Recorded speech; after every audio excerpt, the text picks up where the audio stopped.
नमस्कार, आप देख रहे हैं न्यूज़ 9 भारत और मैं हूं आपके साथ अशोक चौहान। देश और दुनिया की तमाम खबरों पर आइए डालते हैं एक नजर।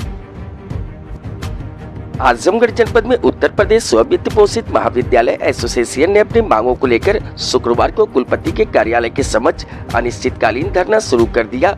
बता दें कि एसोसिएशन के अध्यक्ष राज बहादुर सिंह के नेतृत्व में लगभग 175 महाविद्यालयों के प्रबंधक कुलपति को अपनी मांगों के सापेक्ष एक ज्ञापन देने पहुंचे थे, लेकिन उस दिन कुलपति नहीं मिले। प्रबंधकों द्वारा अपनी मांगों का ज्ञापन रजिस्ट्रार को सौंप विश्वविद्यालय द्वारा वीर बहादुर सिंह पूर्वांचल विश्वविद्यालय जौनपुर की परिनियमावली शासनादेश के आदेश का अनुपालन न कर नियम विरुद्ध आदेश पारित किए जाने का विरोध किया। प्रबंधकों द्वारा बताया गया कि कुलपति के इस रवैये से महाविद्यालय के समक्ष विभिन्न समस्याएं उत्पन्न हो रही है, जो छात्र हित में तो बिल्कुल ही नहीं है। ज्ञापन के माध्यम से ये चेतावनी दी गई थी कि अगर हमारी मांगे नहीं मानी गई तो 2 दिसंबर को लोकतांत्रिक तरीके से धरना प्रदर्शन करेंगे। कुलपति द्वारा उत्तर प्रदेश स्ववित्त पोषित महाविद्यालय एसोसिएशन की मांगों को अनसुना किए जाने के बाद विभिन्न महाविद्यालयों के प्रबंधक कुलपति के कार्यालय के समक्ष आमरण अनशन शुरू कर दिए। इस दौरान डीएवी सिबली, चंडेश्वर, मालटारी, तेरही, कोयसा सहित विभिन्न महाविद्यालयों के छात्रों ने प्रबंधकों का समर्थन किया।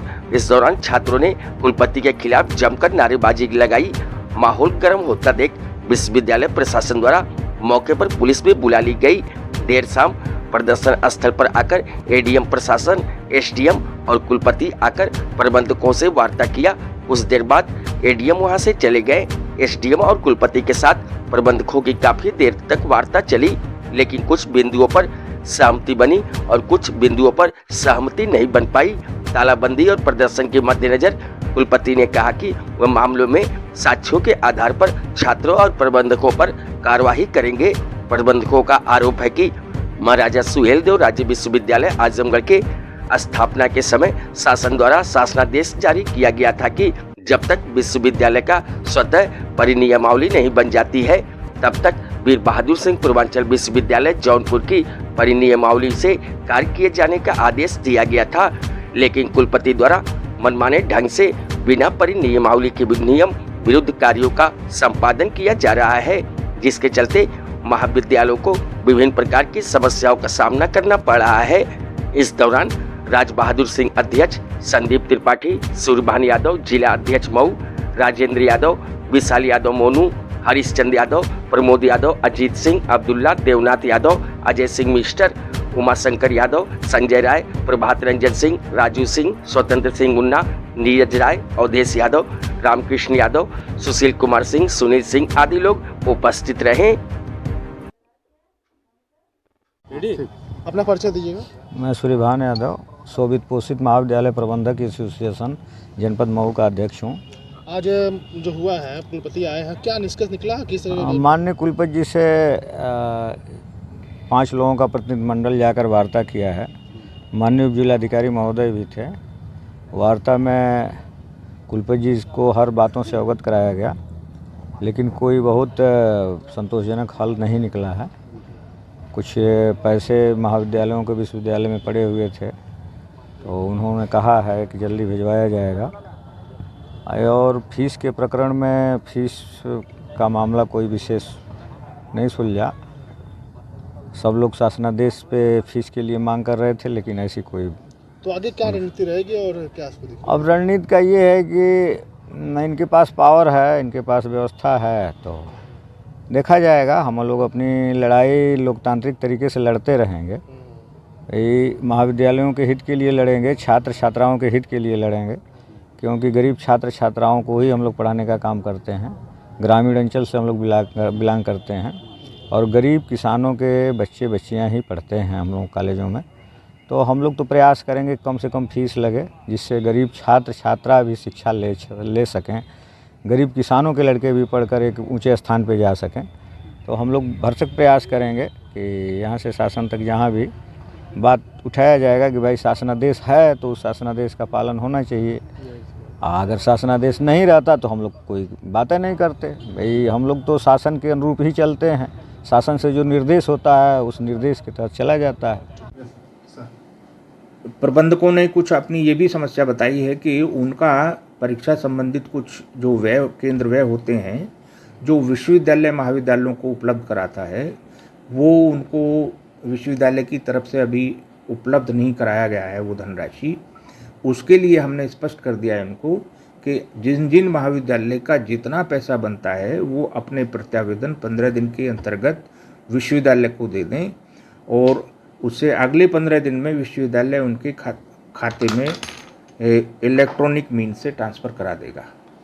सर ये हाँ, हम निश्चित रूप से हमारे पास जो आज सूचनाएं हैं और जो इन्होंने किया है हम देखेंगे क्या प्रमाण हमारे पास उपलब्ध हैं, उसके आधार पर हम इनको शो कॉज भी जारी करेंगे। इस पे क्या मांगे इनकी स्पष्ट हो गई हैं। इनको अभी एसडीएम साहब भी बैठे हुए थे, उन्होंने खुद दोनों का पत्र जो पूर्वांचल विश्वविद्यालय का फीस स्ट्रक्चर है और जो हमारा फीस स्ट्रक्चर है दोनों को कंपेयर करके उनके सामने स्पष्ट कर दिया है। वो इस बात से संतुष्ट हो गए, उनके पास कोई जवाब भी नहीं था। 1248 वहाँ का बैठ रहा है फर्स्ट सेमेस्टर का, उसमें भी 1248 है हमारे यहाँ भी। सेकंड सेमेस्टर में ये है आपका 1048, वहाँ भी 1048 है। नो डिफरेंस, एक पैसे का भी डिफरेंस नहीं है। लेकिन स्टूडेंट्स को ऐसे बताया गया था कि ये जो है विश्वविद्यालय बहुत पैसा ले रहा है फीस में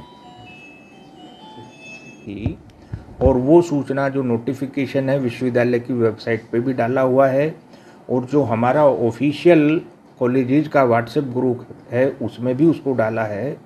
इसलिए उसको व्यापक रूप से प्रसारित किया गया है, सबको मालूम है। और वो फीस स्ट्रक्चर जो है वो वही है जो पूर्वांचल विश्वविद्यालय का है।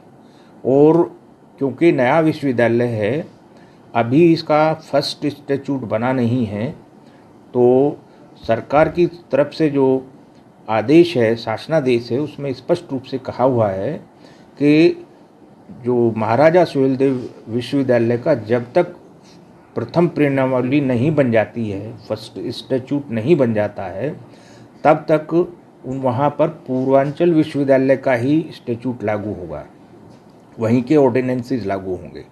तो हम उसी के अनुरूप हमने फीस स्ट्रक्चर भी जैसा उन्होंने जारी किया उसी आधार पर जू का तू हमने एक पैसे का भी डिफरेंस नहीं है, जू का तू हमने जारी कर दिया। लेकिन उसको लेकर के इन प्रबंधकों ने छात्रों को भी बरगलाया कि इन्होंने फ़ीस ज़्यादा ले रहे हैं।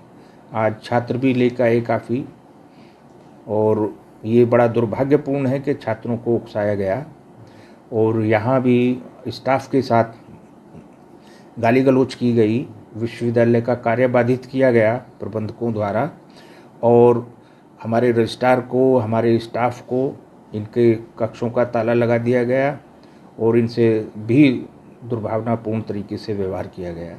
दिस इज़ वेरी अनफॉर्चुनेट, और इसके लिए हमने उनको कहा भी है कि इस तरीके का बर्दाश्त नहीं होगा। पहला तो ये है कि प्रबंधक सीधे विश्वविद्यालय में आने का मतलब क्या है।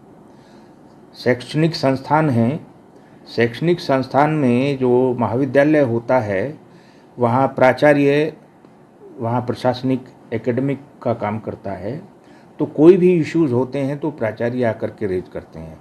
लेकिन यहाँ मैं अलग ही प्रथा देख रहा हूँ कि सीधे प्रबंधक ही आते हैं, आए दिन प्रबंधक ही यहाँ जो भी इशू हैं, प्राचार्य के दर्शन ही नहीं होते हैं।